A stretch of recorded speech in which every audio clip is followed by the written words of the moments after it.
જે ખાસ કરીને ગ્રામ્ય કક્ષાએથી જે વીસીએના મારફતે 1.07 એટલે 1.07 કરોડ જેટલી એ વીસીએના માધ્યમથી પણ આ ઈ કેવાયસી થયું છે। હા, નહીં બે ને ટોટલ પૂર્ણ અત્યાર સુધી થઈ બધી થઈ ટોટલ।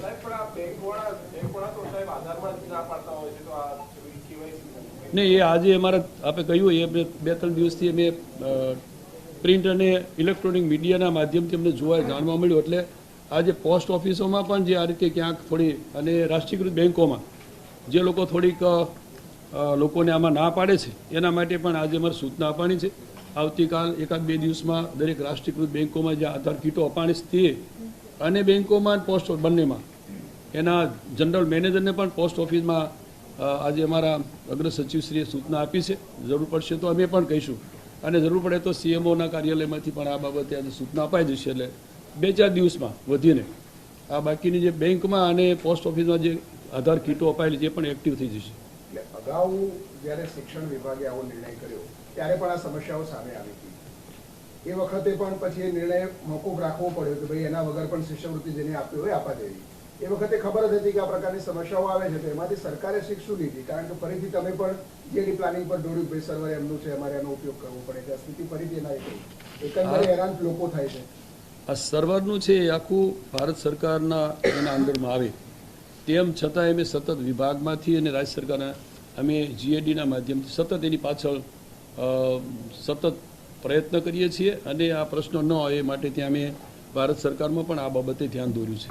હજુ કેટલા લોકો બાકી હશે આ પ્રકારે રજીસ્ટ્રેશન અથવા તો લિંક કરવા માટે કેવાયસી? હજી બાકીના લગભગ સમજો ને કે 45-50% જેવું થયું, બાકીનું હજી લગભગ આપણે 50-52% જેવું હજી બાકી છે।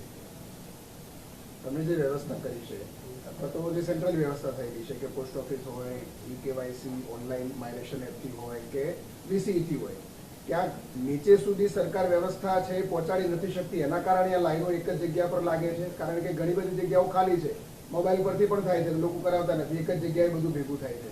જો ક્યાંક તો હમણે માય રેશન એપમાં થાય છે પણ ઘણા લોકોમાં એની અવેરનેસ નથી, પોતાના મોબાઈલમાં થઈ શકે એવી ઘણી વખત જાણકારી ન હોવાને કારણે પણ એ અહીંયા ત્યાં જતા હોય છે।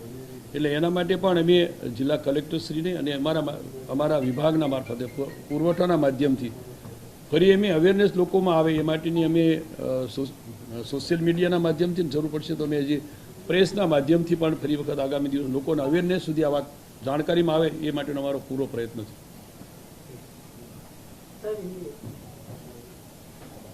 Thank you.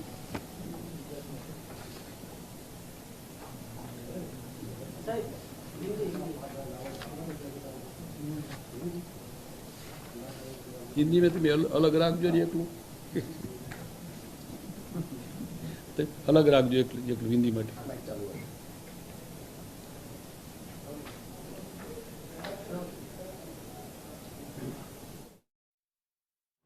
તો ઈ કેવાયસી અપડેટ માટે થઈને કામગીરીમાં જે પણ કોઈ ઉણપ આવી રહી છે તેને દૂર કરવામાં આવશે। મંત્રી કુંવરજી બાવળિયા દ્વારા કહેવામાં આવ્યું છે, પ્રેસ કોન્ફરન્સ તેમણે કરી અને આધાર કાર્ડથી લઈને જે અટક સુધારવાની કામગીરી છે તેને લઈને પણ તેમણે જવાબ આપ્યો અને સમસ્યા ઉકેલવા માટે જે લાઈનો લાગી છે, કતારમાં છે, એ લોકો પુરવઠા